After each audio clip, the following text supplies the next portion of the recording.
kemudian menemukan judul dari judul jurnal ini, kemudian menemukan judul tulisan. Ini kan judul tulisannya yang ini. Ini judul tulisannya sampai sini. Ini judul tulisannya. Ini judul jurnalnya. Lalu sesudah di download atau Anda pegang, ini kan saya lihat kelasnya ini campuran ini. Waduh, ini sebelum jauh, apakah untuk mata kuliah yang lain juga dicampur gini, Mas? Yang Tidak, Pak. RPL dan yang bukan, untuk Bapak Mungkin, Ibu dosen yang lain. Apa dipisah? Karena Pak Putu itu kayaknya misah deh di grup-grup dosen itu. Gimana? Gimana Mas, Mbak? Kalau yang di lain sepertinya ada, Pak. Mas Dipisah? Taufik mungkin, Mas Taufik yang di mata kuliah lain ini ada. Yang jelas dipisahkan kayak tadi statistika ya. Ya, Statistika betul. Pak Mas Luki, kemudian kalau Pak Putu itu tadi sempat digabung ya Mas Adis ya? Iya, kalau Prof Putu digabung nanti. Prof Putu digabung ya. Nanti saya akan mempertimbangkan kalau digabung atau dipisah, coba komunikasi dengan korprodinya dulu Pak Fathul Arifin. Karena di grup dosen itu ada yang mengeluhkan kelasnya terlampau besar untuk S2. Jadi paling tidak kalau mahasiswanya katakan 30, itu bisa dipecah menjadi 2. Ini kan jumlah mahasiswanya yang saya tengarai itu ada, sebentar, waduh, ini harus kembali lagi ini, melihat sebentar, 3, 5, 8, 6. Ini saya masuk ke ke anunya dulu ini. Ini kelas evaluasi ini, sebentar saya ceknya. Kayak ada Mbak Ristia, Mas Firman, dan seterusnya, ada sejumlah 34. Ada 34 itu. Ada Mbak Ida Syaifur Rahman, Mbak Ina. Mbak Ina Jakarta, ayak di situ? Mbak Ina? Belum. Mbak Ayu, Stefani, Ringan, Oktiah. Itu kelihatannya RPL Bapak. Iya, makanya RPL, Pak. Betul, RPL. Yang Mas terakhir itu kan Mas Afid Utomo itu di nomor 22. Oh iya, kelihatannya kemarin tadi ya sempat bentrok dengan jam sekarang Bapak. Jadi jam 1 ini mungkin yang RPL sedang di kuliah Ada aku lupa ya Mas Aziz Yang itu penulisan karya ilmiah kalau nggak salah. Oh yang iya dengan Bu Umi untuk saat ini. Iya. Ya, jadi RPL itu tabrakan itu, Pak. Iya. Nah, oleh karena itulah saya ingin mencoba memisahkan itu. Kalau misalkan ada bentrok kan sekalian dipisah supaya kelasnya tidak terlampau besar. Oke, ya itu berkaitan dengan kelas. Kembali ke sini. Buatlah intisari. Jadi sesudah memegang judul jurnal dan judul tulisan, buatlah intisari atau executive summary atau ringkasan dari jurnal atau book chapter tersebut. Jadi ini yang dipegang kan ini. Dipegang, kemudian dibaca, sesudah itu dibuat ringkasannya atau tulisan pendek itu yang berkaitan dengan apa sih sebenarnya yang dimaksud dengan teknologi bridge to equity itu, temuannya apa, dan kaitan-kaitan yang ditulis oleh penulisnya ini. Buatlah intisari atau summary atau ringkasan dari jurnal atau book chapter. Ini yang contohkan adalah jurnal, bukan book chapter. Yang nomor 4 itu panjang tulisan disesuaikan jumlah halaman jurnal atau book chapter. Kalau halamannya jurnal misalkan 3 atau 4 halaman ya tidak usah panjang-panjang. Kalau halamannya misalkan 10 atau 11 ya disesuaikan. Disesuaikan itu ya tidak sampai berlembar-lembar dan bukan terjemahan ya, bukan terjemahan. Jadi mencoba menyaripatikan dari apa yang bisa dibaca itu, bukan terjemahannya. Tuliskan sumber jurnal atau book chapter tersebut di akhir ringkasan yang Anda buat atau saudara buat. Kirimkan hasil saudara melalui ini tugas2.msco@gmail.com. saudara tidak diperkenankan memberikan tugas selain email tersebut. Ini kalau kececer nanti akan repot. Kalau kececernya akan repot nanti ini. Nah, makanya kalau di sini kan bisa terdeteksi. Kemudian saudara tidak diperkenankan memberikan tugas selain email tersebut. Judul file dibuat jelas yang memuat nama mahasiswa, prodi, dan mata kuliah. Ini contoh, sebagai contoh saja ini, misalkan namanya Iqbal, PTI, semester 4, media pendidikan kejuruan, ya singkatnya. Jadi nanti kalau dilacakkan gampang, oh Iqbal, PTI semester 4, media PK. Itu karena mengambil mata kuliah pendidikan kejuruan itu banyak ini, ada RPL, ada teknik elektronika, ada PTI, ya kan jadi bingung karena banyak. Jadi saya lihat-lihat itu sampai ratusan, sampai 250 berapa gitu, termasuk S2-nya. Dari semua mahasiswa yang kuliah semester kemarin itu. 30 SKS mas ternyata. Saya mengulai kemarin itu. 30 SKS masih ditambah lagi dengan PPG. Jadi memang betul-betul menguras tenaga dan pikiran. Apalagi mata kuliahnya ada yang berbeda. Tapi alhamdulillah semuanya bisa dijalankan dengan baik. Hanya UASnya agak kedodoran karena di akhir-akhir kuliah itu saya turun staminanya, vitalitasnya turun. Mungkin akumulasi dari sekian banyak forsir tenaga dan pikiran yang menyebabkan itu, ditambah lagi harus memikirkan ini mas, memikirkan apa itu nikah gitu loh, anak saya kan mau nikah itu kan, mikirkan nikahan itu jadi double yang bulan ini insya Allah akan nikah. Nah ini berikutnya format pengerjaan tugasnya seperti ini, nama dan identitas mahasiswa dituliskan, kemudian ini diberi judul ringkasan jurnal, book chapternya dicoret. Kalau misalkan ringkasan book chapter ya jurnalnya dicoret, ringkasan book chapter.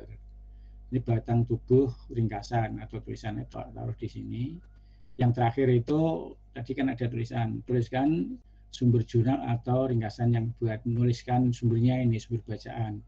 Contoh misalnya dari jurnal, ini yang menulisnya ini Brian, Brown, Buddha, Catherine dan seterusnya tahun 2021.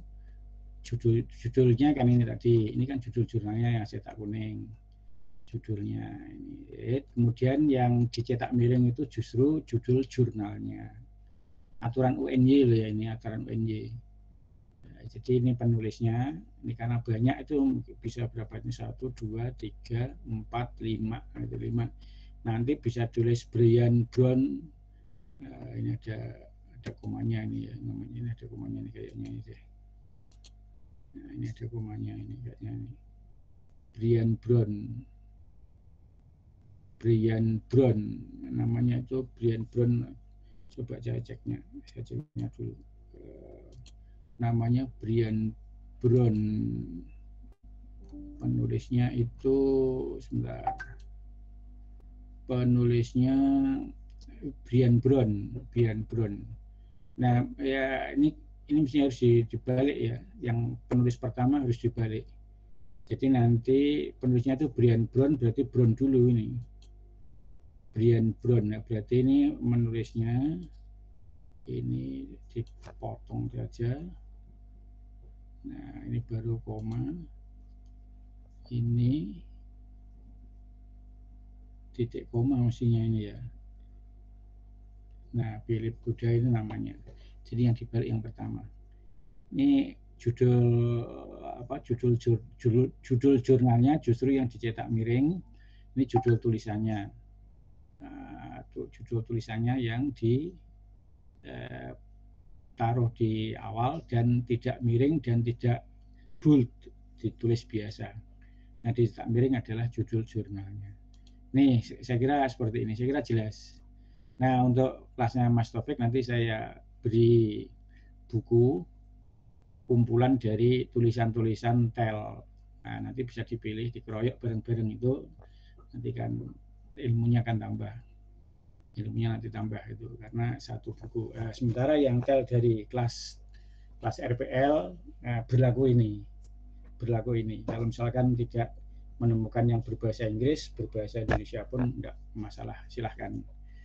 Ya bukan, tidak ada pretensi apa-apa saya hanya melihat tel dari kelasnya Mas Aziz, Taufik dan lain-lain itu sejak awal masalahnya, startnya adalah dari minggu pertama, jadi kesiapannya jauh lebih baik kesiapannya. Sementara kelasnya Mbak siapa itu Mas Dani ya, masih dan kawan-kawan kan agak di pertengahan itu, jadi tidak sejak dari awal.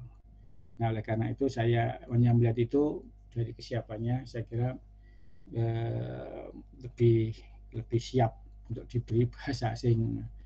Nah, yang lain-lain untuk kelas S1 ya saya berlakukan ini nanti, saya berlakukan ini juga melihat dan melatih agar mempunyai tulisan-tulisan yang bisa dipertanggungjawabkan.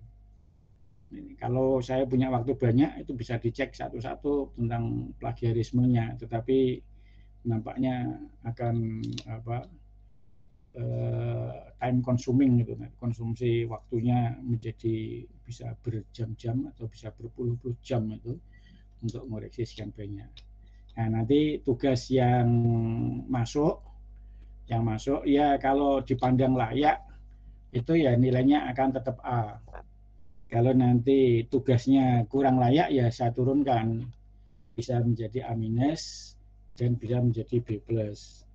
Nanti yang S1 juga demikian, startnya kalau misalkan saya beri B, nanti dengan tugas yang dimasuk yang bagus ya dinaikkan menjadi A. Kalau misalkan kelayakannya kurang ya sudah biar tetap aja nilainya B begitu. Nah, ini memang butuh waktu, tidak bisa sehari 2 hari, mungkin bisa seminggu atau 2 minggu, tapi saya berusaha untuk memberikan yang terbaik bagi para mahasiswa. Kalau nilainya bertahan A ya. Kalau misalkan tidak mengumpulkan gimana? Ada mahasiswa yang tidak mengumpulkan ya nilainya diturunkan sampai menjadi B atau B-. Itu. Ada mahasiswa S1 yang kuliahnya itu hanya sekali 2 kali ya saya beri D, nggak lulus. Jadi ternyata di mata kuliah yang berbeda juga sama.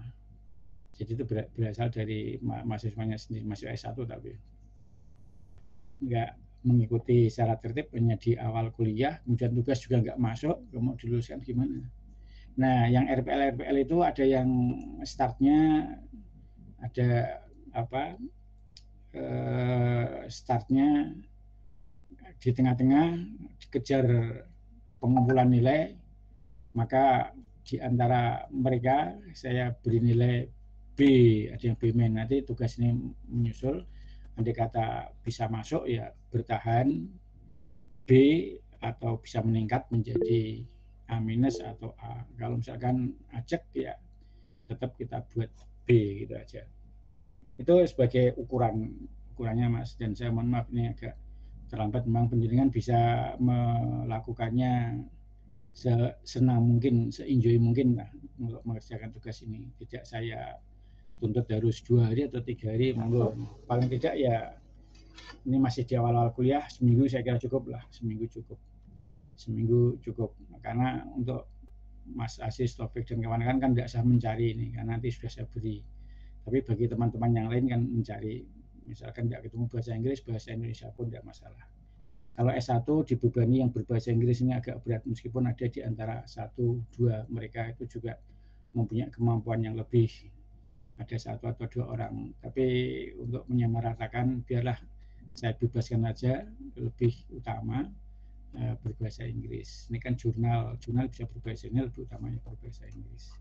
Begitu ya ceritanya. Nanti saya berikan ini ke semua mahasiswa, entah yang RPL, entah yang kelasnya Mas Taufik dan kawan-kawan itu. Begitu kiranya ya. Baik. Baik Pak. Sekarang kita masuk ke tel. Ini yang saya bergabung tugasnya buat jurnal. Malah buat jurnal nanya ini Mas Indra Abdurrahman ini. Enggak Mas, tidak membuat jurnal. Saya tidak membebani untuk membuat jurnal. Saya hanya Mas Indra Abdurrahman itu di RPL ya. Halo Mas Indra. RPL Bapak. Ya Mas Indra. Mas Indra, jadi penjenengan itu tidak membuat jurnal, tetapi mencari jurnal. Sesudah mencari jurnal, kemudian membuat executive summary-nya, ringkasan atau intisari. Nah, terserah uni-uni penjenengan. Yang penting jurnal itu dipegang, dibaca, kemudian dibuat ringkasannya. Udah itu aja.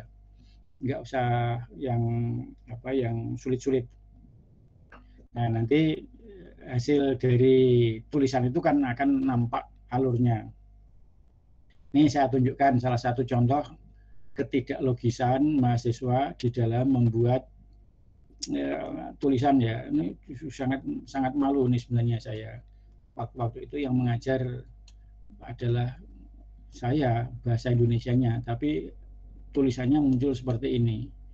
Nah, ini tidak tahu ini daring, proses daring atau luring ya, saya lupa ingat itu. Ini saya tunjukkan ujian. Nah, coba ini nanti saya tunjukkan kenapa bisa terjadi demikian. Nanti saya tunjukkan alasannya. Setelah mahasiswa saya uji dan saya tanya. Ini dulu kuliah bahasa Indonesia dengan saya. Nah, ini contohnya. Ini contohnya ini Mas. Ini siapa ini yang minta izin, siapa ini? Izinkan, aduh. Sudah bisa masuk ya yang minta izin tadi ya? Nah, ini Mas, Mbak. Izin Bapak, sampun Bapak. Ya, minta izin tadi sudah masuk ya? Nggih, sampun Bapak, matur suwun nggih. Nah, ini tugas mahasiswa ini. Saya tunjukkan yang bab 1 saja ya, bab 1. Bab 1 itu di pendahuluan, latar belakang masalah ya. Latar belakang masalah. Nah, ini latar belakang masalah ini, Mas. Latar belakang masalah. Biasanya kan enggak karu-karuan ini. Waduh, ini kalau ini mahasiswa apalagi sudah habis masa digelundungke ya. Digelundungke itu artinya yang penting lulus itu aja. Nah, lulus ini ya minimal ya dikasih B ini kalau kayak gini. Alat juga salah konsep. Alat yang dibuat kan. Nah, ini Mas, latar belakang masalah ya. Coba baca ini yang saya orek-orek itu. Ini saya bantu membaca. Pengisian tandon air pada rata-rata memanfaatkan pompa air guna mengalirkan air ke dalam tandon air. Titik-titik. Ini saya bingung nih, apa ini maksudnya ini? Pengisian tandon air pada rata-rata memanfaatkan pompa air guna mengalirkan air ke dalam tandon air. Berikutnya nih, bak penampungan air alias tandon air bisa dituturkan dengan merek dagangnya, misalnya Tecmon. Ini apa ini hubungannya dengan bak air ini? Pengawasan dibutuhkan pada sistem pengisian air, titik. Nah, ini baru sebabnya enggak ada alasan yang didahului tiba-tiba muncul sebab masih menggunakan sistem manual. Ini tidak ada SPOK-nya. Metode kerja pengisian air dengan sistem manual ialah dihidupkan bila mana bak penampungan air telah penuh serta kebalikannya. Jadi kan bingung nih. Ini naskah ujian. Nah, ini anaknya, judulnya ini Mas. Judulnya ini. Judulnya ini. Pengisi tandon air otomatis menggunakan sensor ultrasonik berbasis microcontroller. Nah, saya tanya, kenapa harus menggunakan sensor ultrasonik? Menggunakan touch switch saja, lempengan tembaga itu kan sebenarnya sudah bisa, cukup dan murah.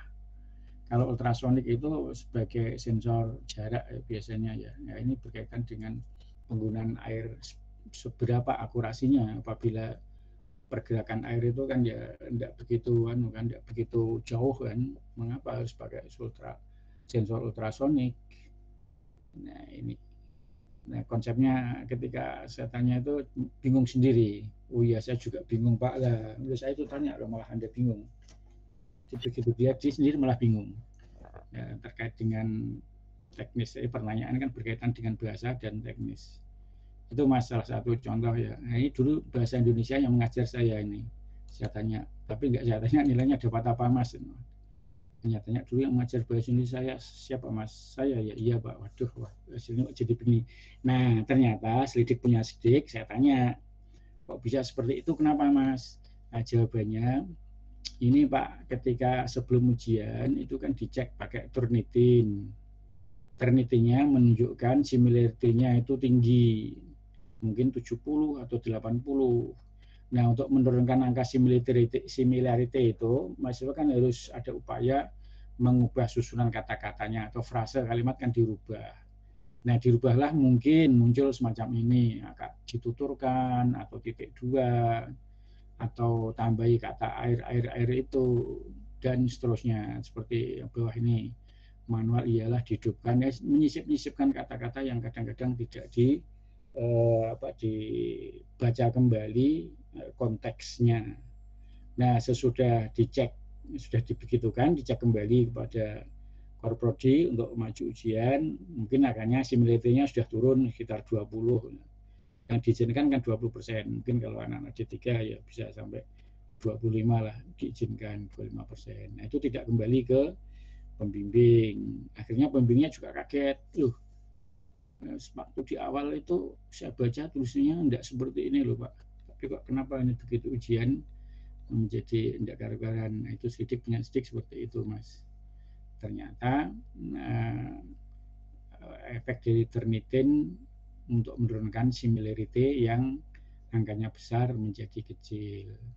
Nah, merespon Mas Hendra Abdurrahman tadi, penjenengan itu tidak membuat tugasnya itu tidak membuat jurnal, nggak ada yang bunyi membuat jurnal di sini kok.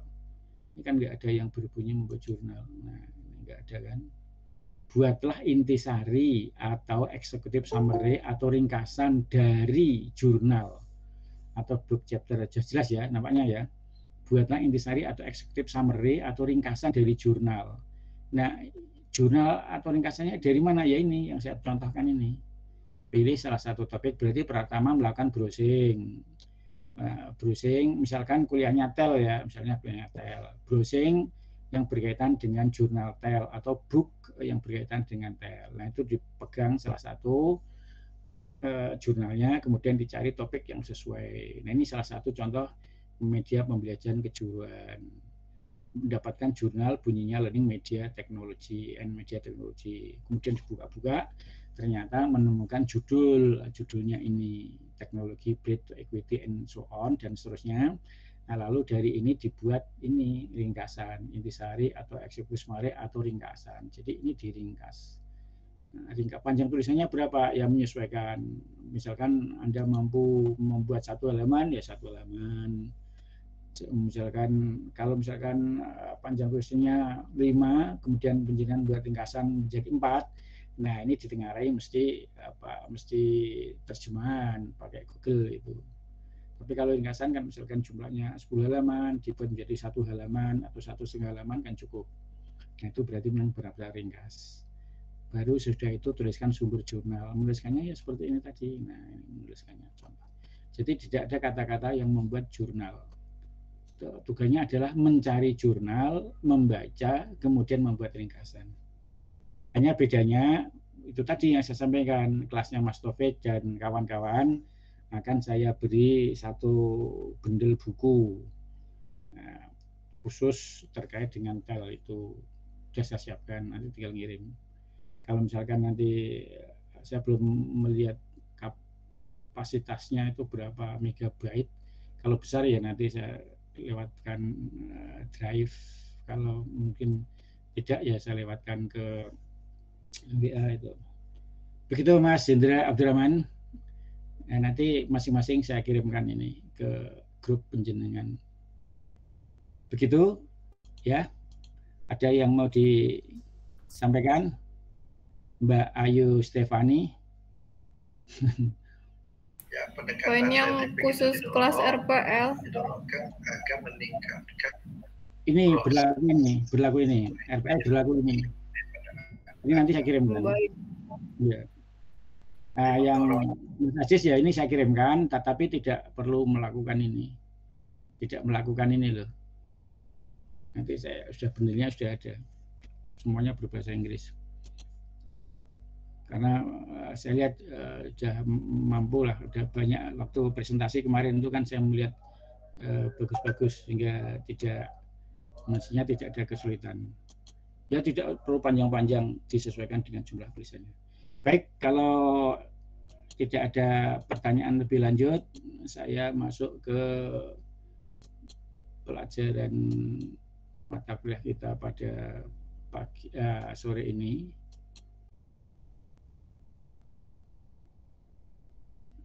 Yang nampak itu apa ya, Mas? Yang nampak apa? Desktop, Pak. Desktop, Pak. Iya, desktop, Pak. Belum muncul. Ini? Ya, Sudah. sudah. Apa evaluasi diklat itu ya? Betul, Pak. Betul. Evaluasi diklat vokasional, A-nya terbalik ini, perlu dikoreksi nanti. Sebentar saya koreksinya dulu biar betul. Waduh, harus agak lama. Bisa tapi harus kembali ke awal. Baik, ini kita kuliah evaluasi pendidikan dan latihan. Sebentar saya cari bukunya.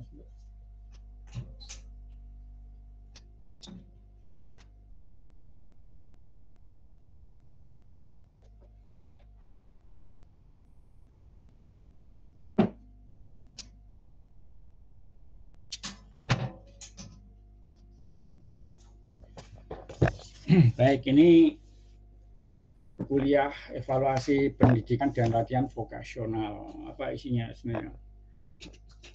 Isinya yang pertama, kita berbicara tentang konsep dari evaluasi diklat itu apa.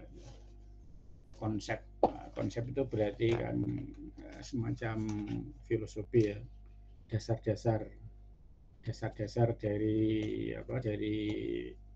evaluasi, dasar-dasar dari evaluasi. ABC-nya evaluasi itu seperti apa sih? Mulai dari namanya konsep kan lebih mengarah kepada tataran yang lebih filosofis gitu. Nah, maka pembicaraan berikutnya nanti akan berhubungan dengan pengertian. Nah, ini pengertian. Jadi di dalam konsep evaluasi diklat vokasional itu nanti kita mulai dari pengertian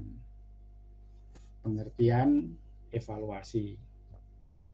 Evaluasi itu apa? Kemudian bedanya evaluasi dengan assessment itu apa? Bedanya dengan pengukuran itu apa? Bedanya dengan tes itu apa? Nah, kadang-kadang banyak di antara kita itu salah mempersepsikan sesungguhnya yang dimaksudkan evaluasi itu adalah assessment. Maksudnya itu assessment, tetapi digunakan istilah evaluasi. Demikian juga ketika kita melakukan assessment, ternyata yang kita maksudkan itu adalah measurement atau pengukuran. Nah, maka pengertian-pengertian yang berkaitan dengan evaluasi itu harus diletakkan pada kedudukan yang benar. Jadi evaluasi itu apa sih sebenarnya, ya? Ini pengertian dari evaluasi. Kemudian kita lanjutkan, sudah berbicara tentang kegunaan evaluasi. Evaluasi mengapa orang atau bukan orang dalam kaitannya ini adalah diklat vokasional ya, diklat vokasional, pendidikan dan latihan vokasional. Nah, dalam pendidikan dan vokasional itu mengapa, kalau kita tanyakan mengapa perlu dilakukan adanya evaluasi. Seberapa pentingkah evaluasi itu dilakukan pada pendidikan vokasional. Nah, apa-apa yang kita gunakan untuk kepentingan evaluasi itu. Nanti kita bicarakan tentang kegunaan dari evaluasi pada diklat vokasional itu. Kemudian bisa kita lanjutkan ke objek evaluasi. Objek itu berarti kan yang disasar itu ya. Objek itu berarti yang disasar itu. Nah, berbeda dengan subjek. Subjek itu berarti kan yang berkepentingan kepada diri sendiri itu. Nah, kalau objek nanti membedakannya sih mudah itu. Kalau misalkan panjenengan melakukan penelitian kualitatif gitu ya, misalnya penelitian kualitatif. Nah, itu menyebutkan objek apa subjek penelitian.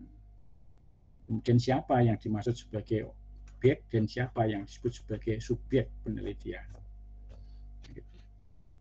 Kalau penelitian kualitatif itu kan tidak berlaku yang namanya statistik inferensial. Statistik inferensial itu statistik yang berdasarkan hitung-hitungan itu, rumus-rumus itu. Inferensial. Tidak ada, karena penelitian itu kualitatif. Kualitatif itu dasarnya adalah deskripsi, kan, mendeskripsikan. Nah, evaluasi sebenarnya kalau dikaitkan dengan research atau evaluation research itu adalah bagian dari qualitative research sebenarnya. Qualitative research kalau dikaitkan dengan penelitian kualitatif, kalau dikaitkan dengan research, evaluasi itu adalah bagian dari qualitative research. Nah, prinsip-prinsip qualitative research nanti kalau dipelajari lebih jauh kan ada yang namanya gabungan ya, qualitative research. Bisa, jadi untuk untuk melakukan evaluasi itu bisa menggabungkan. Bagaimana kita bisa mengevaluasi kan berarti harus ada data. Nah, data dari mana? Dari kita peroleh dari mana? Dari pengukuran, mengukur punya data. Kemudian data itu mau diapakan, dianalisis dan seterusnya sampai akhirnya menemukan angka-angka. Itu baru berbunyi evaluasi, baru berbunyi deskripsi. Nah, sehingga ada istilah kita itu ingin mengeksplor atau mengeksplain, explore atau explain. Explore itu berarti mencari, menggali sebanyak-banyak, explain itu menerangkan. Explore, jadi melakukan mengeksplor kan menggali, menjawab, mencari pertanyaan, contoh yang saat ini udah lama tapi muncul kembali. Itu contoh yang baru hangat itu di Jawa Tengah itu ya, di Jawa Tengah daerah Rembang itu, hampir dekat rumah saya itu, rumah asli saya. Tapi kan saya tidak di Kabupaten Rembang. Di Kabupaten Rembang itu kan ada pabrik semen namanya, pabrik semen Indonesia kalau tidak salah, PT SI, pabrik semen Indonesia. Nah, itu masyarakatnya memprotes dengan berbagai alasan, akhirnya menang di pengadilan, tetapi tetap beroperasi. Semennya tetap beroperasi itu, karena Gubernur Ganjar turun tangan, tidak tahu apa, tapi yang jelas dari gugatan masyarakat di sekitar pegunungan Kendeng, kalau nggak salah ya, pegunungan Kendeng di pantai utara itu, dari sumber-sumber semen menang masyarakatnya, tapi pabriknya beroperasi. Kemudian melakukan gugatan, dimenangkan. Nah, kalau kita ingin mengeksplor dan mencari jawaban mengapa masyarakat melakukan perlawanan dari adanya pabrik semen itu, bukankah pabrik semen yang didirikan itu akan memberikan kesejahteraan bagi masyarakat sekitar. Nah, itu eksplor, kita cari sebanyak-banyaknya, atau kita mengeksplain itu dengan mengevaluasi itu kan, mencari, tentu ada data-datanya menerangkan. Nah, akhirnya ketemu jawaban, masyarakat menolak keberadaan pabrik semen di Rembang itu karena bla bla bla bla bla. Dan sebenarnya tinggal kita memilih nanti apakah mengeksplor atau mengeksplain. Nah, kembali ke objek. Nah, objek evaluasi nanti itu perlu dibedakan dengan subjek evaluasi. Ini memang pembedaan antara objek dan subjek itu lebih mengarah kepada sasarannya. Kalau di penelitian inferensial itu ya populasi ensemble itu ya, populasi ensemble. Tapi kalau di sini kan nggak mengenal populasi dan sampel, kan nggak dikenal. Yang dikenal kan hanya subjek penelitian gitu saja. Jadi subjek penelitian. Baik, berikutnya kita lanjutkan berkaitan dengan langkah-langkah dalam melakukan evaluasi. Langkahnya apa? ABCD-nya. Karena melakukan evaluasi itu kan harus prosedural. Maka prosedur-prosedur evaluasi itu harus diikuti supaya apa yang dilakukan itu sesuai dengan kaidah-kaidah evaluasi itu sendiri. Nah, ini sudah berarti yang terakhir itu adalah pertanyaannya siapa yang berhak atau kredibel melakukan evaluasi, yang namanya menjadi evaluator. Evaluator itu kan berarti orang yang mengevaluasi. Nah, supaya kredibel itu kan harus dipilih orang yang memang tidak mempunyai kepentingan dan orang yang tidak mempunyai maksud apa-apa selain hanya tugasnya sebagai evaluator. Evaluator disodori, tolong dong ini dievaluasi. Kemarin baru saja selesai, saya dan kawan-kawan terlibat dalam satu kajian evaluasi. Baru saja selesai kajian evaluasi. Kajian evaluasinya itu yang saat ini hangat itu kan SMK sedang digalakkan untuk menerapkan gerakan sekolah menyenangkan. Kalau gerakan sekolah menyenangkan yang nampak itu kan di TK sama SD bagian awal. Sekolah menyenangkan. Jadi kadang-kadang ada kerinduan anak-anak TK kalau sudah lama nggak ketemu temennya itu kan pengen sekolah itu kan. Bisa berkumpul, bisa lari sana kemari, isinya nyanyi, tepuk tangan, apa itu lari-lari. Nah, kalau untuk anak-anak SMK, karena kita bicara tentang pendidikan kejuruan, bagaimana sekolah menyenangkan itu dilakukan, jadi dijadikan gerakan. Nah, untuk menjadikan gerakan, bagaimana caranya? Dilakukanlah dilakukanlah pemahaman dulu kepada pimpinannya, kepala sekolah. Kepala sekolah dipahamkan tentang makna gerakan sekolah menyenangkan. Nah, itu bagaimana kelanjutannya dievaluasi. Karena kan sudah mengeluarkan dana mungkin puluhan atau ratusan juta mungkin ya seluruh Indonesia gerakannya itu. Kemudian ditanya hasilnya seperti apa. Sesudah kepala sekolah dilakukan training atau pelatihan tentang gerakan sekolah menyenangkan. Nah, caranya bagaimana dia dievaluasi? Caranya mengevaluasi terjun ke lapangan. Nggak bisa untuk terjun ke lapangan itu berarti ada dua hal yang bisa dilakukan. Pertama, melakukan interview. Siapa yang diinterview? Mestinya kan kepala sekolah sendiri, kemudian guru atau siswa yang terlibat. Tapi kemarin saya itu tidak sempat ketemu siswanya. Tidak ketemu siswanya karena masih belum PTM itu ya. PTM ya ketemunya kepala sekolah dan anak-anak buah itu, dari waka-waka. Hanya tanya-tanya itu. Kemudian data yang lain diambil dari kuesioner yang dibagikan melalui laman semacam Google Form itu. Nah, berarti di situ kan ada data kualitatif dan satunya lagi data kuantitatif. Kuantitatif itu yang dari kuesioner itu terhadap pertanyaan-pertanyaan yang berskala Likert. Kemudian data kualitatifnya dari hasil interview di lapangan. Nah, gabungan data kuantitatif dan kualitatif itu kemudian nanti disinkronkan sampai akhirnya ditemukan jawaban. tentang gerakan sekolah menyenangkan. Itu sudah sejauh mana atau seperti apa. Kalau sudah itu baru nanti muncul yang namanya rekomendasi. Rekomendasi kan saran. Sarannya apa? Itu yang penting di dalam melakukan evaluasi. Nah, untuk itu evaluator mestinya kan tidak mempunyai kepentingan apa-apa selain hanya memberikan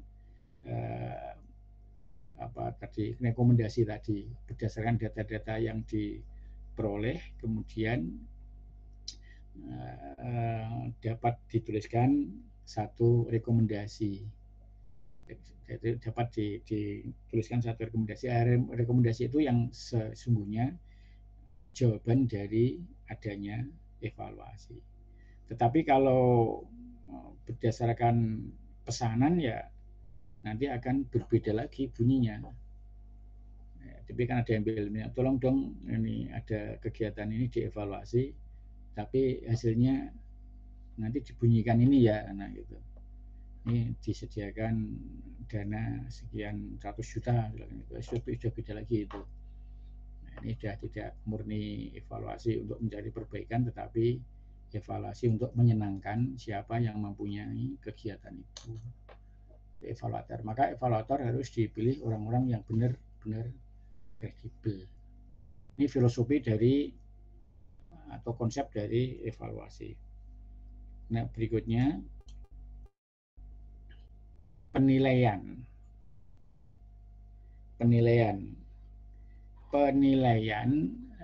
Tadi yang saya katakan penilaian itu kan assessment ya bahasa Inggrisnya ya.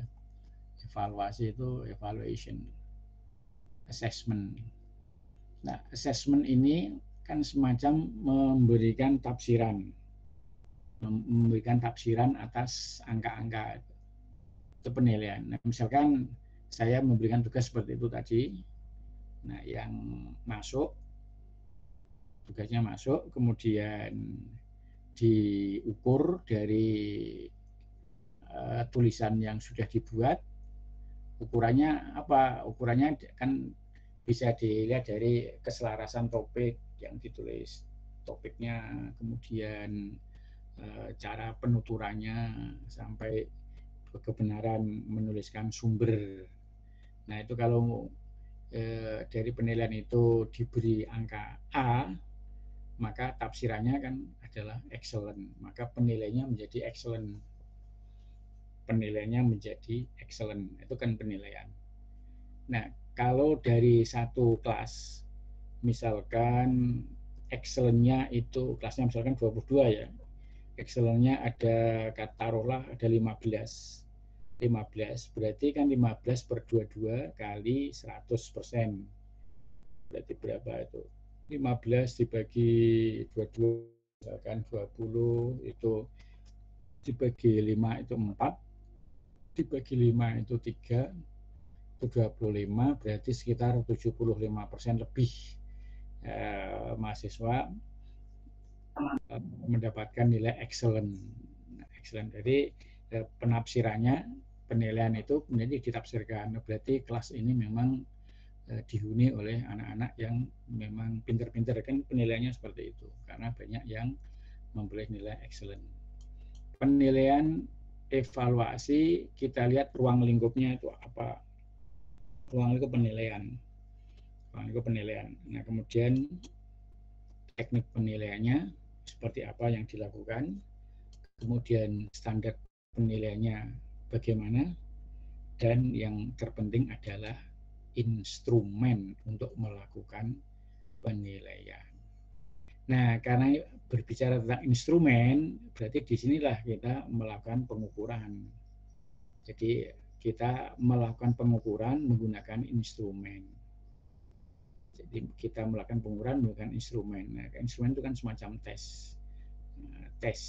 Alat tes itu ya. Instrumen alat tes. Kalau misalkan ingin mengetahui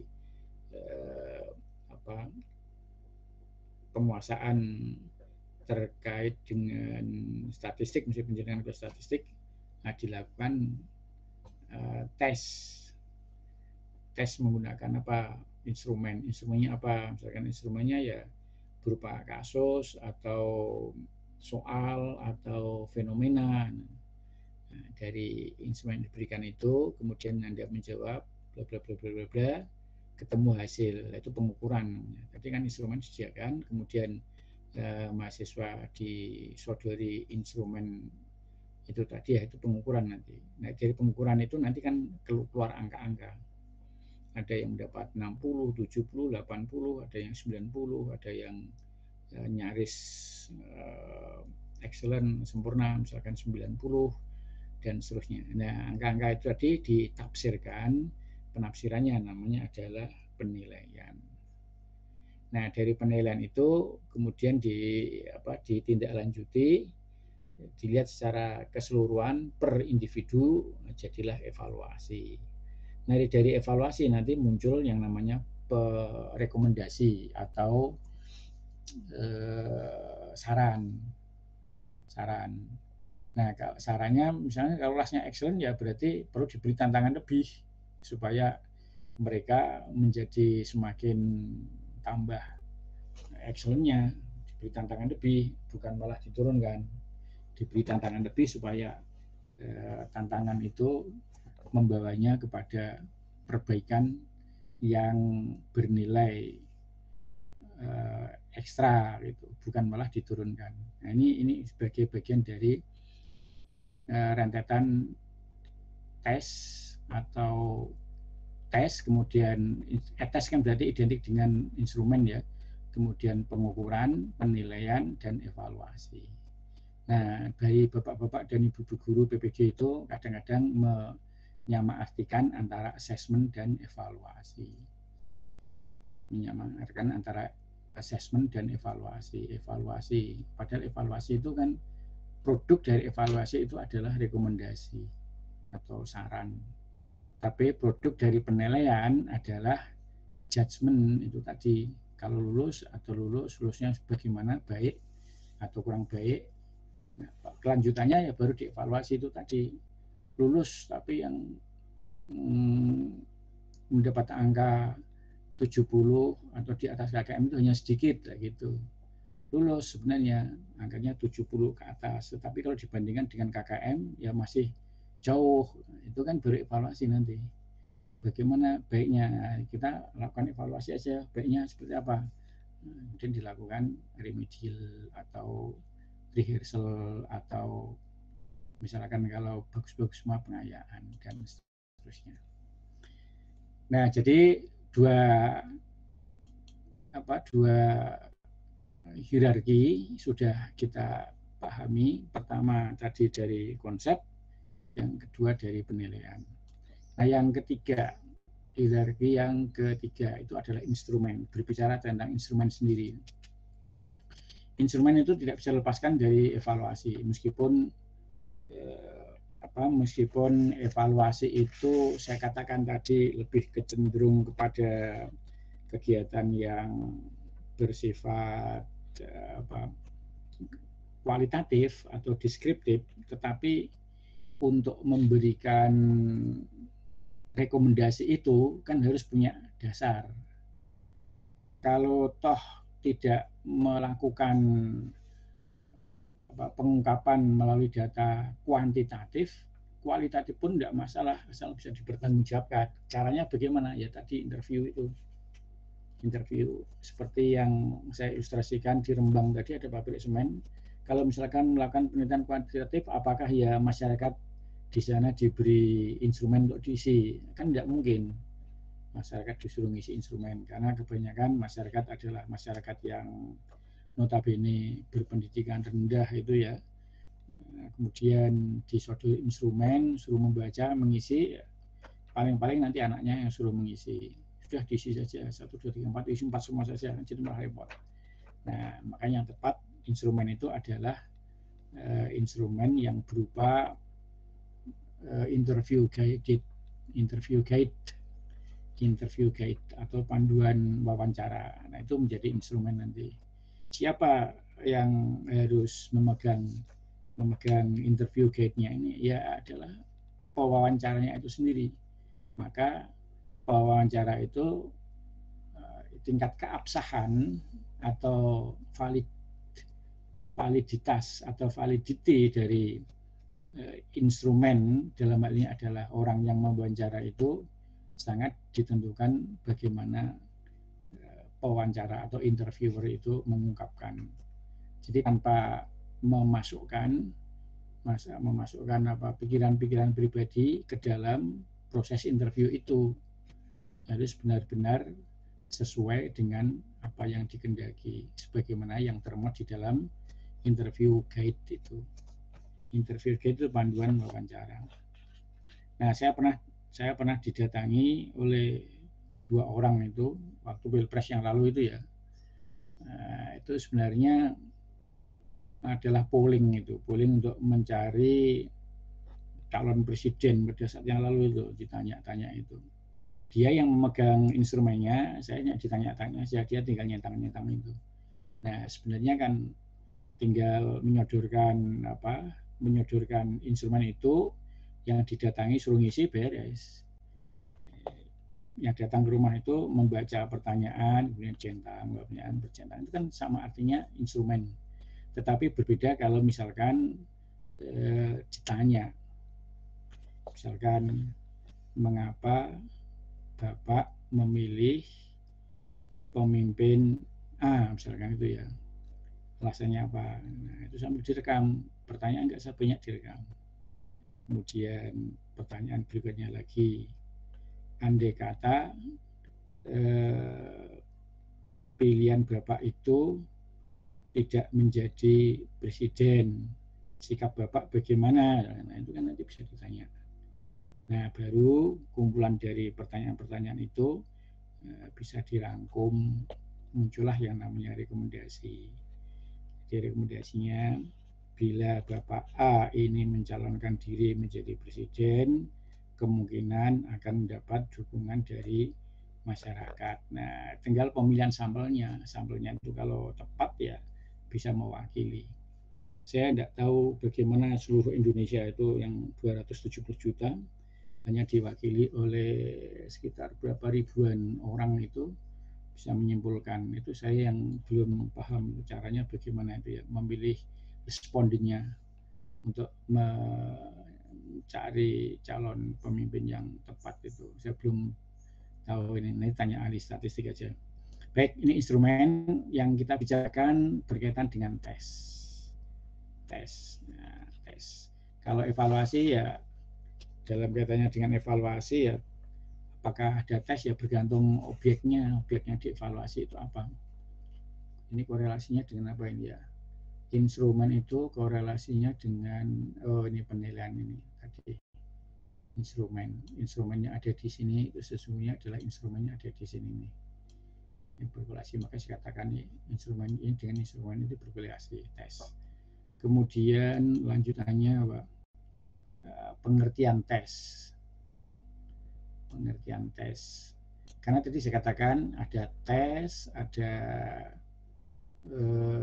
pengukuran, ada penilaian, dan yang terakhir evaluasi. Pengertian tes. Ini yang saya jelaskan keseluruhan ya, baru keseluruhan dulu yang berkaitan dengan ini. Mana tadi ya, berkaitan dengan ini, evaluasi diklat vokasional. Keseluruhan materi evaluasi diklat vokasional. Baik, kita lanjutkan. Tadi pengertian tes, kemudian pengertiannya itu apa, kemudian objektif itu karena ini belakangnya TIF ya, itu berarti objektif itu tujuan, bisa dikatakan sebagai tujuan. Objektif itu kan kadang-kadang tujuan atau goal, ini objektif. Kemudian yang berikutnya, atau kalau misalkan tidak kita sebut sebagai objektif ya nanti lawannya yang di opposite of objektif adalah subjektif. Jadi nanti kaitannya itu dengan tes, bukan yang sebagai tujuan, tetapi adalah tes yang bersifat objektif dan tes yang bersifat subjektif. Gitu. Kalau objektif ya bisa dikoreksi kekeliruannya. Kalau salah dibetulkan, kalau kurang dilengkapi, kemudian kalau terlampau panjang yang dipendekkan tesnya. Ini sifatnya kan objektif. Tapi kalau subjektif itu bisa jadi apa nih, kok nggak ada bunyinya nih, kurang ini berarti ya. Nah, kalau subjektif itu kan menjadi bagian yang agak sedikit tertutup karena namanya subjektif. Ini biasanya kalau subjektif itu ya seperti interview guide itu boleh dikatakan subjektif itu, karena bergantung kepada siapa yang melakukan interview. Subjektif. Misalkan saya menginterview, Bapak dosen yang lain menginterview, kadang-kadang hasil interview cara mengungkapkannya juga berbeda. Ini rata-rata yang di televisi itu yang disebut sebagai apa itu host talk show itu pinter-pinter itu saya nilai itu. Karena materinya setiap hari itu kadang berbeda, ya harus berbeda kan, bukan sama, berseri itu enggak kan, berbeda. Nah, dari ungkapan pertanyaannya itu kan juga menunjukkan keluasan pandangan hostnya itu. Ada host yang dulu pernah ditampilkan host yang tapi bisa berkembang. Kalau bisa berkembang ya bergeser diganti yang lain. Itu rata-rata host talk show itu bagus-bagus itu cara mengungkap dan bertanya. Hanya yang saya tengarai itu banyak menggunakan terlampau banyak berkata-kata, tetapi intinya yang kadang-kadang lepas itu. Tapi luar dari itu memang baik-baik. Itu subjektif sebenarnya. Interview subjektif ya. Nah, non-tes itu berarti ya tidak dilakukan tes, tidak tes. Kemudian kita lihat salah satu contoh non-tes adalah checklist. Nah, kalau misalkan saya didatangi tadi tentang calon presiden itu berarti non-tes. Karena yang bersangkutan itu memegang checklist, tinggal nyendang-nyendang itu aja. Yes, no itu aja, atau ya tidak, ada, tidak, betul, salah, itu kadang-kadang ya non-tes, tinggal ngecek saja itu kan, nyendang-nyendang. Nah, rata-rata yang dipakai oleh para mahasiswa untuk ahli media, ahli materi itu kan checklist semua. Checklist. Writing skill, kemudian altitude scale, kemudian menggunakan angket atau menggunakan rubrik penilaian. Ini bagian-bagian dari non-tes yang bisa dikembangkan. Atau apakah menggunakan rubrik penilaian, apakah menggunakan angket, attitude scale, atau rating scale, atau checklist. Oke, berikutnya itu hierarki yang ketiga ya. Hierarki yang keempat. Hierarki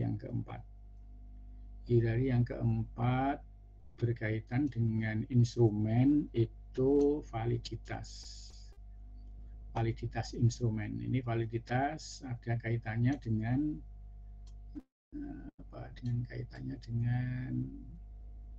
ini tes ini ya, validitas berkaitannya dengan tes. Ini kan tes valid, jadi baik non tes maupun tes itu harus valid. Misalnya harus ada tulisan korelasi ini ya, tulisan korelasi. Ini validitas. Nah, ini reliabilitas, reliable, valid dan reliable. Kalau reliable itu berkaitan dengan waktu, kalau valid itu berkaitan dengan ketepatan. Reliable itu ya hari ini, besok, lusa, seminggu lagi, sebulan lagi, setahun, atau 2 tahun lagi, asal instrumen yang dibuat itu baik, ya tentu akan memberikan hasil yang tidak jauh berbeda atau nyaris sama. Itu kan reliable. Jadi berkaitan dengan itu. Kalau valid itu berkaitan dengan subjek tepat itu berarti apa yang diungkapkan sebagai instrumen tes atau non tes itu tepat untuk mengungkap objek evaluasi, tepat sasaran, jadi tidak melebar kemana-mana, tapi tetap tepat sasaran itu valid. Jadi banyak bersinggungan ini dengan statistik. Ini juga banyak yang kita sampaikan berkaitan dengan reliabilitas dan validitas. Nah, berikutnya yang berkaitan dengan hierarki yang keempat, yaitu hierarki keberapa ini? Hierarki 1, 2, 3, 4 ya, berarti ya berempat.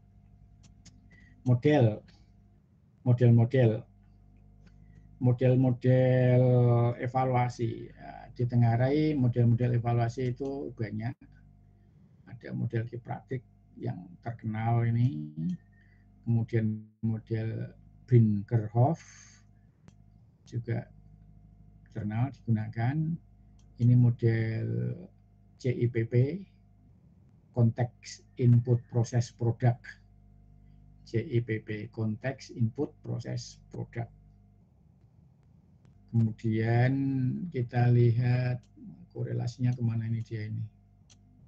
Jauh sekali. Korelasi kemana ini kita lihat. Instrumen, korelasi dengan instrumen yang hijau ini korelasinya kemana ini tadi. Korelasinya dengan instrumen juga ada. Jadi korelasinya dengan instrumen. Korelasinya dengan instrumen CIPP. Konteks input proses produk.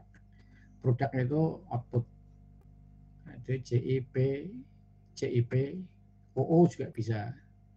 Konteks input proses produk outcome.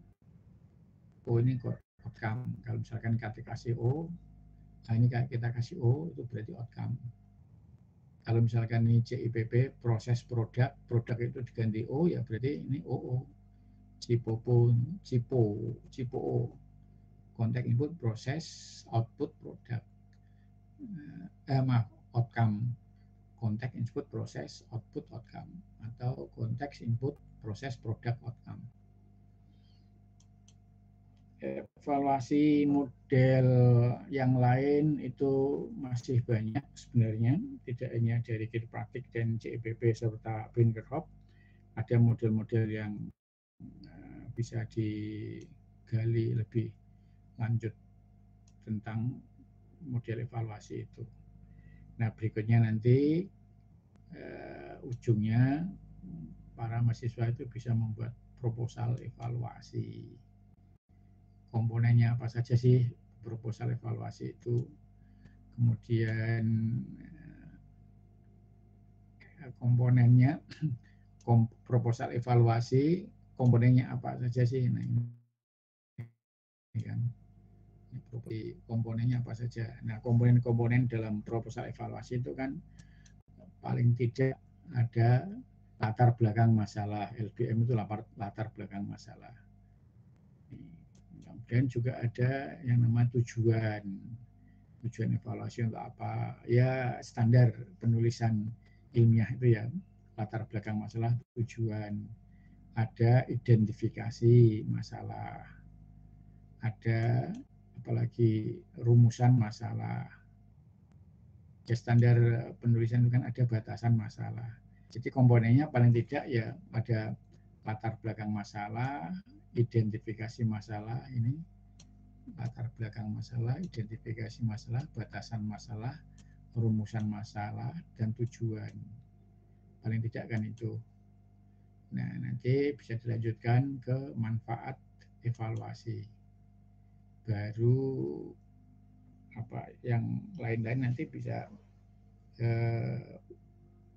tujuan pokoknya itu adalah rekomendasi. Jadi evaluasi itu tujuan pokoknya adalah mencari rekomendasi atau saran. Dan itu baru bermakna nanti evaluasi yang dilakukan. Nah, ini contoh dari proposal evaluasi, nanti bisa dilihat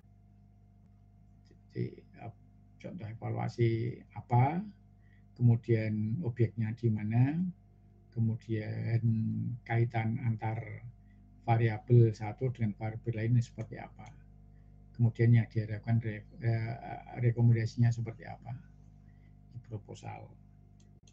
Yang habis deh gitu. Domain vokasional, ini yang domain vokasional yang bagian akhir itu menyangkut apa domain vokasional itu strategi pengelolaan. Jadi kalau misalkan evaluasi diklat vokasional itu kan berarti nanti ada pengelolaan diklat vokasional, pengelolaan strategi pengelolaan diklat vokasional, strategi pengelolaan diklat vokasional. Kemudian ada apakah secara nasional, apakah provinsi, atau apakah yang lebih rendah lagi yaitu paten misalkan ya. Jadi berkaitan dengan strategi pengelolaan evaluasi diklat. Kita lanjutkan, masih ada 6 slide untuk membicarakan overall dari evaluasi diklat. Nah, kemudian organisasi, jadi berkaitan dengan tadi kan domain ini ya, domain vokasional ya. Ini strategi pengelolaan, yang ini adalah organisasi pendidikan vokasional, organisasi pendidikan vokasional. Nah, nanti bisa ini kaitannya dengan apa ini? Konteks input proses produk, karena organisasi dari pendidikan vokasional itu kan ada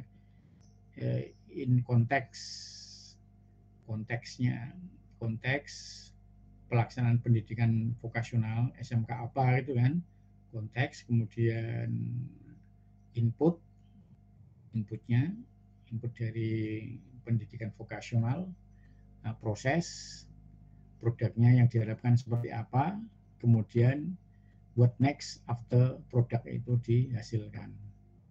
Nah, ini nanti berkaitan dengan misalkan ini organisasi kita sebut sebagai SMK sebagai organisasi sekolah menengah kejuruan, ya.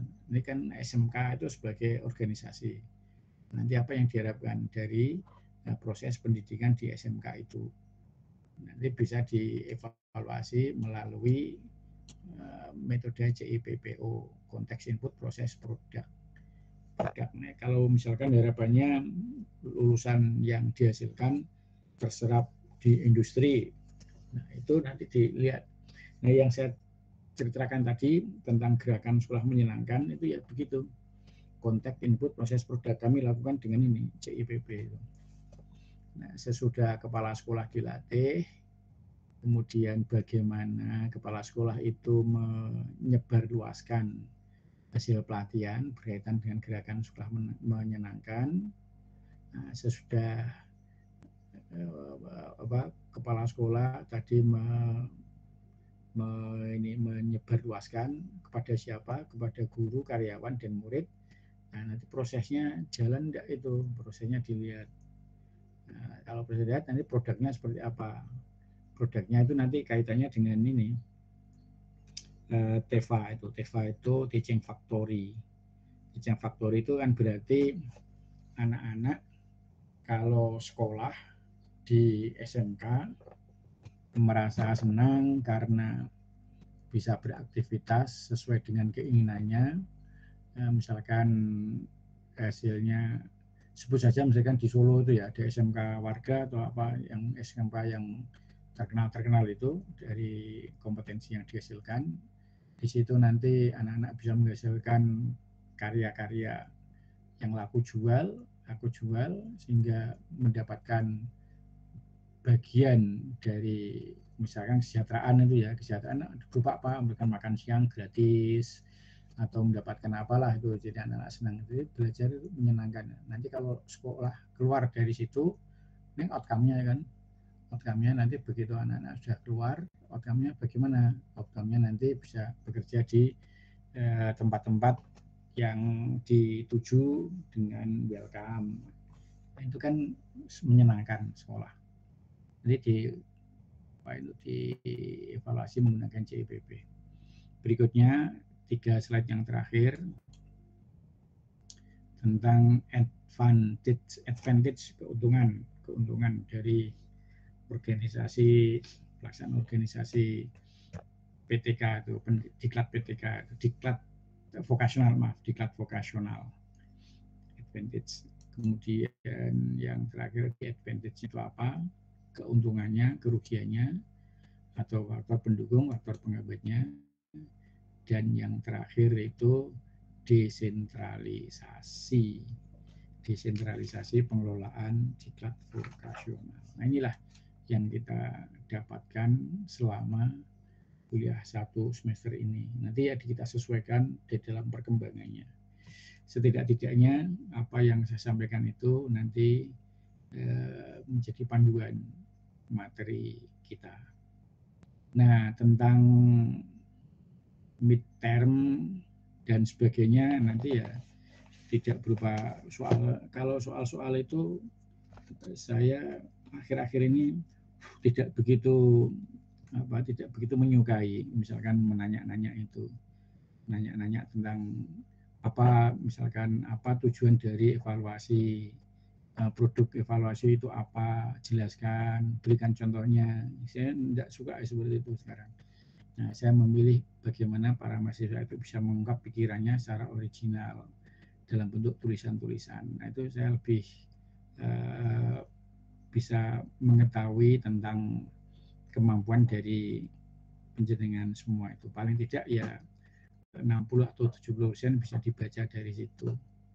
Tapi kalau menjawab soal itu nanti pada akhirnya dia copy paste. Ada itu beberapa tugas yang saya sudah buka itu ternyata ya copy paste dengan temannya sudah mengerjakan, kemudian yang lain belum, pinjam anak-anak keburu waktu, akhirnya ya dikumpulkan milik temannya itu, kemudian diberi nama dirinya sendiri. Nah, berarti yang mengirim pertama itu mestinya adalah yang membuat, asumsinya loh ya, yang mengirim yang pertama itu mengirim awal, maksud saya pengirim awal itu berarti asumsinya adalah yang membuat. Nah, yang pengirim berikutnya itu tinggal mengekor saja. Ada hal semacam itu. Nah, kalau misalkan pembuatnya itu lambat untuk mengirimkan, ya itu akhirnya menjadi rugi sendiri. Memberikan pekerjaannya kepada temannya segera mengunggah, yang diindikasi sebagai pengunggah awal itu adalah pembuat. Maka yang sesungguhnya original menjadi ketinggalan. Begitu Mas Mbak yang saya berikan dari keseluruhan topik evaluasi diklat vokasional. Ini siapa Bu? Ya, silahkan Mas Mutakaliman kalau ada pertanyaan. Orang belum nol ini ya. Iya Pak. Silakan.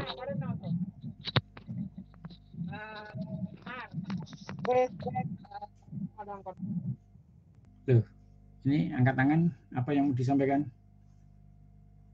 Mas Mut mengangkat tangan. Enggak jadi, ya sudah, enggak apa-apa. Ada yang mau disampaikan, Berman? Enggak. Nah. Ya, oke. Apalagi Mbak Ayu, Stefani. Mbak Ayu ini kan Kendari tuh Mbak ya? Kendari Mbak? Saya Pak.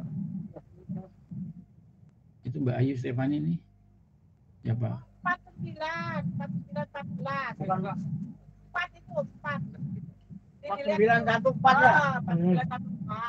Ya sudah. Yang 4. Ya yang dari nggak ke sini. Apa ini? 4914. Sudah vaksin kali ini ya. Kaliman. Oke, Mas Taufik, Aziz, Sofyan, ada yang mau disampaikan? Kalau tidak, saya akhiri. Saya Pak. Iya, silakan. Mohon maaf Pak, putus-putus sinyal ini di sini lagi hujan. Oh, di mana, Mas? Saya lagi di Pantai Anyer Pak. Oh, di Jawa Barat ya. Iya di ini di project. Oh, jadi ya gimana? Ya. Apa yang disampaikan? Ini kalau di evaluasi tingkat vokasional, terus proses yang kita evaluasi kan kebetulan kan saya juga di kegiatan di Monefnya sama nggak dengan proses Monef di suatu project atau di suatu pendidikan yang berbasis masyarakat itu Pak? Boleh dikatakan sama asal teknik-teknik yang digunakan sama. Tadi saya sebutkan bahwa model-model evaluasi itu kan bermacam-macam. Iya Pak. Ya, ada CIPP, ada Birkenhoff, ada Kirkpatrick. Itu kan ada prosedur-prosedurnya. Nah, tinggal objek yang dievaluasi itu berkaitan dengan apa? Berkaitan dengan, kalau misalkan berkaitan dengan proses, maka pilihan yang tepat ya mungkin CIPP atau menggunakan Kirkpatrick. Itu tepat.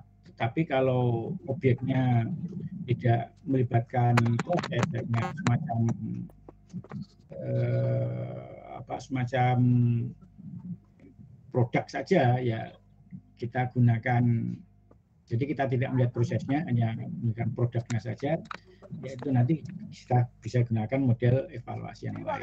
Itu kalimat. Ya Pak. Tinggal kita pilih yang mana. Sebagaimana yang saya contohkan tadi di awal, saya kemarin di semester lalu itu di tengah-tengah kesibukan kan juga dilibatkan di dalam kajian evaluasi. Apa yang dievaluasi adalah GSM itu tadi, gerakan sekolah menyenangkan. Nah, karena gerakan sekolah menyenangkan berkaitan dengan proses, produk dan outcome, maka kita pilih model CIPP. Nah, di situ nanti bisa dilihat prosesnya, produknya, dan outcome-nya. Outcome-nya itu ya agak berat sebenarnya. Outcome itu kan efek dari produk. Loh. Sesudah gerakan sekolah menyenangkan itu efeknya seperti apa, yaitu agak berat sebenarnya. Jadi outcome kadang-kadang dipinggirkan, lebih mengarah kepada konteks input dan proses produk. Konteks input proses produk saja sampai CIPP. Kalau dilanjutkan kan lengkapnya CIPPO, konteks input proses produk outcome. Nah, kalau yang dipilih Kirkpatrick itu nanti kan ada level 1, level 2, level 3, level 4. Pada level yang mana yang mau dikehendaki. Nah, kalau berkaitan dengan monitoring dan evaluasi itu nanti Mas Mutakaliman tinggal menyesuaikan objeknya dan model evaluasi yang dipilih. Tapi prinsipnya sama. Hasil dari evaluasi itu adalah rekomendasi. Kalau misalkan ada anak-anak atau mahasiswa yang di Monef terkait dengan PKM, program kreativitas mahasiswa, itu kan hanya ditinjau dan diwawancarai kan, ditunjukkan. Misalkan mahasiswa UNY yang mendapatkan PKM itu ada 51 tim misalkan itu ya, 51 tim diminta untuk presentasi selama 3 hari, sehari misalkan 10, 3 hari misalkan 15, ada yang 16. Nah dari 16 itu nanti dilihat, itu kan tidak perlu dari CIPP kan nggak perlu, gunakan metode yang lain. Nah, sehingga nanti rekomendasinya UNY dari 51 tim yang dinyatakan berhak untuk melanjutkan kegiatannya hanya 15 tim. Gitu, Mas. Apa dasarnya bisa menentukan 15 tim? Dasarnya dari instrumen yang dibuat. instrumen yang bisa mengungkap tentang kesiapan tim untuk lanjut pada berikutnya. Bagaimana buat instrumen? Nah, itu perkara lain nanti. Begitu Mas Mutakaliman. Ya, baik Pak. Hampir prosesnya juga hampir sama yang saya lakukan, kebetulan ada program juga di sekolah sih Pak. Iya. Iya, Mbak Ayu putus-putus ini. Mbak Ayu kalau tidak salah ini Gorontalo. Di Gorontalo. Iya. Oke, tidak apa-apa, putus-putus. Yang penting suara saya bisa didengar aja. Kalau suaranya tidak bisa didengar ya agak susah. Ini Mas Indra Abdurrahman sudah paham Mas? Indra? Iya Pak, sudah Pak. Oke, sudah. Bagaimana instrumen penilaian untuk praktek proyek multimedia. Nah, ini kaitannya kalau sebentar, ini baterai saya habis. Sebentar, saya cas dulu. Aduh.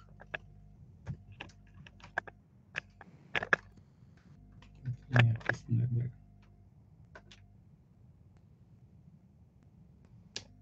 Nah, ini kalau berkaitan dengan instrumen penilaian untuk praktek proyek multimedia. Ya ini kalau bicaranya tentang instrumen ya Mbak Ayu Stefani tinggal membuat rubriknya. Nah, rubriknya bisa dibuat dengan menentukan indikator apa yang sekiranya menjadi bagian penilaian, indikator praktek proyek multimedia ya, proyek multimedia. Sebut saja proyek multimedia itu ingin mengetahui apanya, dari kontennya kah, atau dari ini komprehensifnya, atau dari alur cerita. Misalkan kalau itu proyek multimedia membuat semacam rekaman itu ya. Nah, itu indikator perlu ditetapkan. Nah, untuk menetapkannya perlu digunakan rubrik. Nah, kalau misalkan sebut saja konten berkaitan dengan isi ya, isinya. Nah, nanti kan ada indikator berkaitan dengan isi. Indikatornya apa? Indikatornya karena topiknya sudah ditetapkan, misalkan berkaitan, ini enggak evaluasi ya, ini berkaitannya karena ditanya instrumen penilaian bukan evaluasi. Jadi misalkan berkaitan dengan konten, topiknya sudah ditetapkan, topiknya itu misalkan multimedia itu. Jadi membuat atau misalkan video saja lah ya, video kan produk multimedia atau video maintenance perawatan ya, video perawatan laptop, udah gitu aja bunyinya. Nah, kalau dari konten, dari misalkan proyek multimedianya itu berjudul video perawatan laptop. Nah, dari konten apa? Indikator yang ditetapkan, misalkan dari alur cerita nanti ya meliputi apa saja, menjelaskan ada intro, ada apa. Nah, nanti misalkan dari 1, 2, 3 itu mulai intro, ada ini macam-macam. Nah, nanti disebutkan apabila dalam proyek itu meliputi intro dan seterusnya, semuanya lengkap, mendapatkan skor 10 gitu. Kalau hanya menyebutkan 4, skornya berkurang 2, hanya diindikasi hanya 3, 6 dan seterusnya sampai mendapatkan skor 2. Jadi rubrik itu yang menentukan kalau kita ingin membuat penilaian praktek multimedia. Begitu, apalagi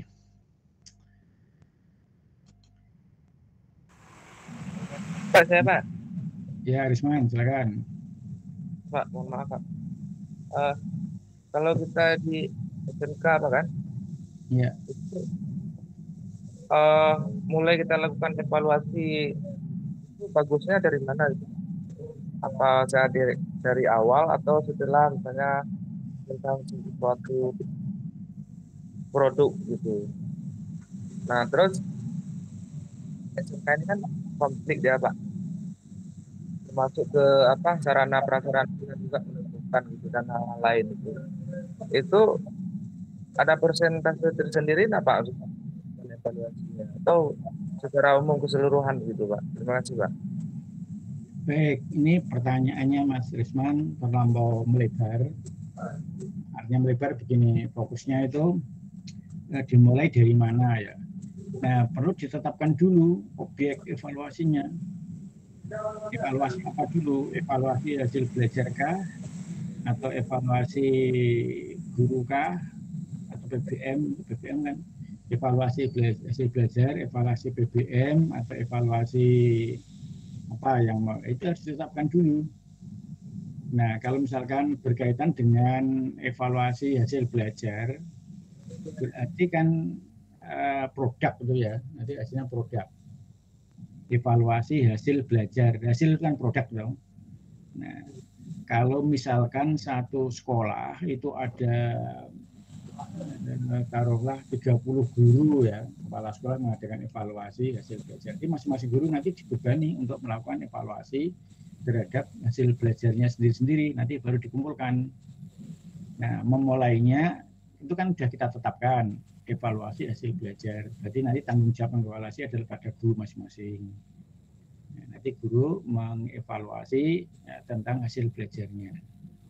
Hasil belajarnya guru kan menetapkan mata pelajaran yang saya asuh dinyatakan berhasil anak-anaknya apabila mendapatkan nilai di atas 77, begitu Mas Risman. Sehingga kalau Mas Risman mengajar anak-anaknya mendapatkan 77 itu dinyatakan berhasil.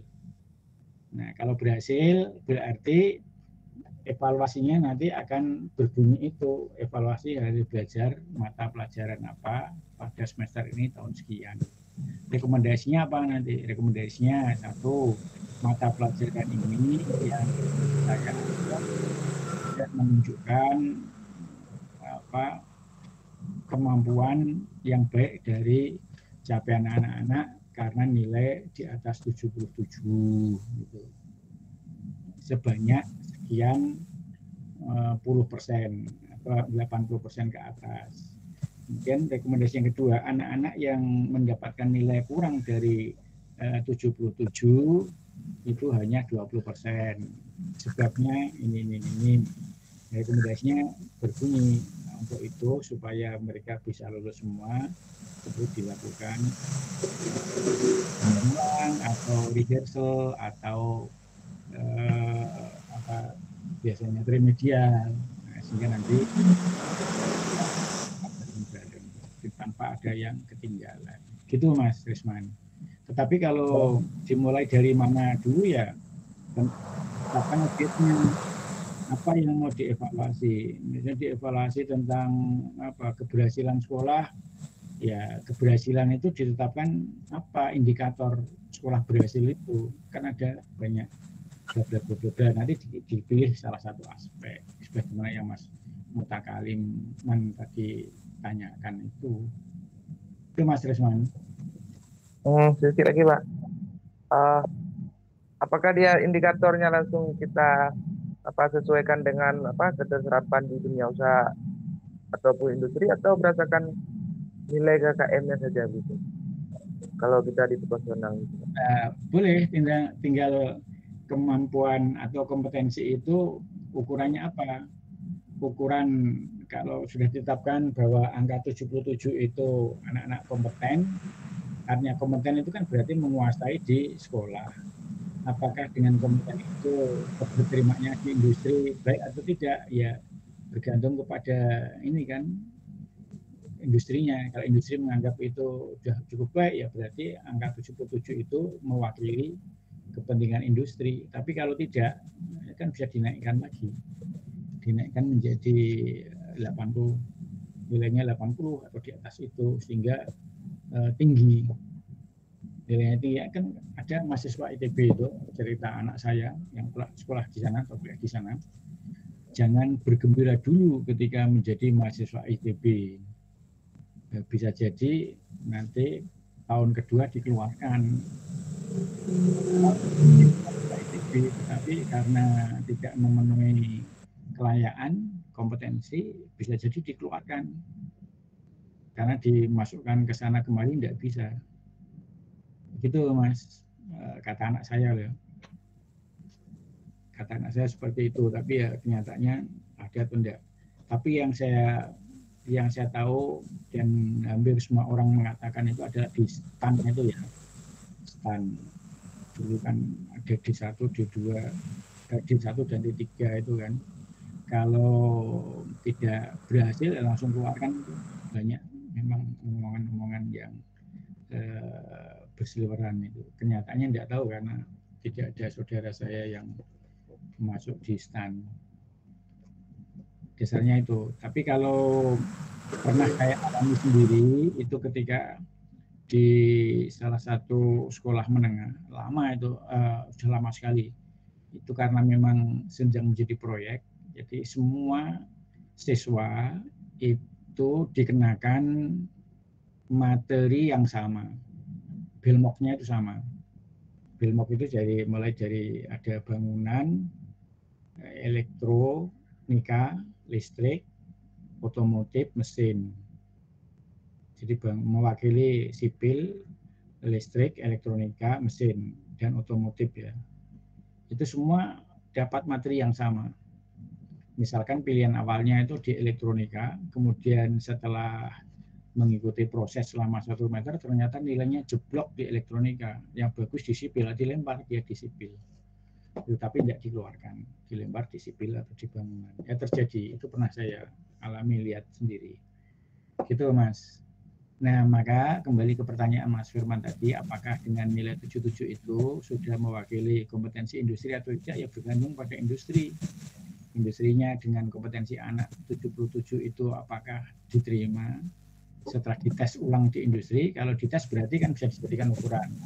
Mata pelajaran saya kalau anak-anak mendapat 77 karena standar ketat itu bisa diterima industri, ya berarti itu mewakili. Tapi kalau 77 di sekolah dan industri tidak menerima, ya berarti belum mewakili. Gitu Mas Trisman. Ya Pak, terima kasih Pak. Oke, sekarang jam 2.40, kuliah kita sampai jam berapa tuh sebenarnya? Jam 14.40. 14.40 sudah terlalu melonjak jauh ya, 6 menit ya. Baiklah kalau begitu, saya sudahi sampai di sini saja. Kalau ada hal-hal yang ditanyakan nanti bisa di-keep Mas Mahendra. Halo Mas. Masih sehat ya Mas ya, alhamdulillah. Oke, saya kira cukup ini, nanti kita lanjutkan minggu depan. Kalaupun nanti bisa ya juga saya nanya ke Pak siapa ini, Pak Fatkul Arifin sebagai Korprodi. Ada yang Mas Mahendra kayaknya nanya-nanya kepada Pak Fatkul ya, ada yang tunggu itu jamnya itu. J, kalau wingi niku kan ada yang beberapa, tapi sudah soft. J, cuman memang ada beberapa yang harus kuliah pun niku ndalu.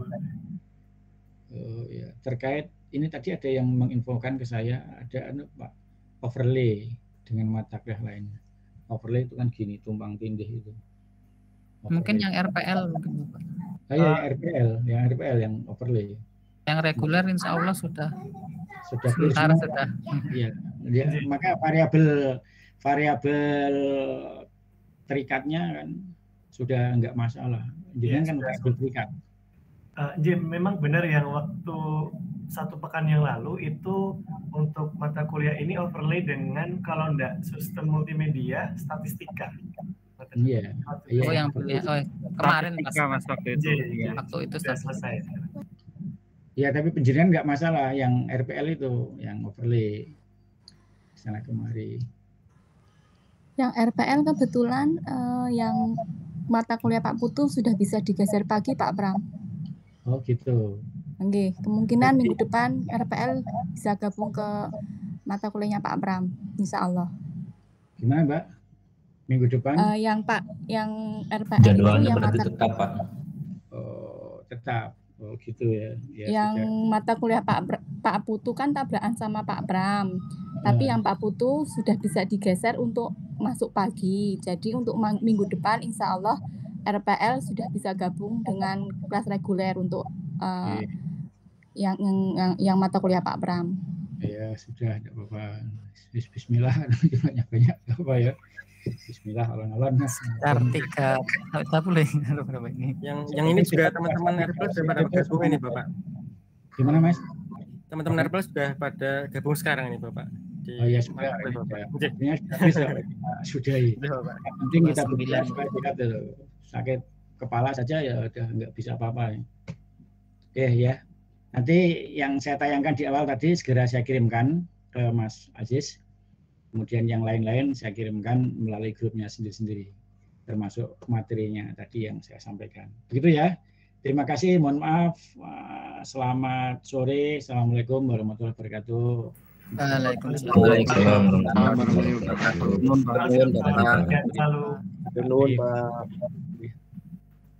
Live nggih. Terima kasih.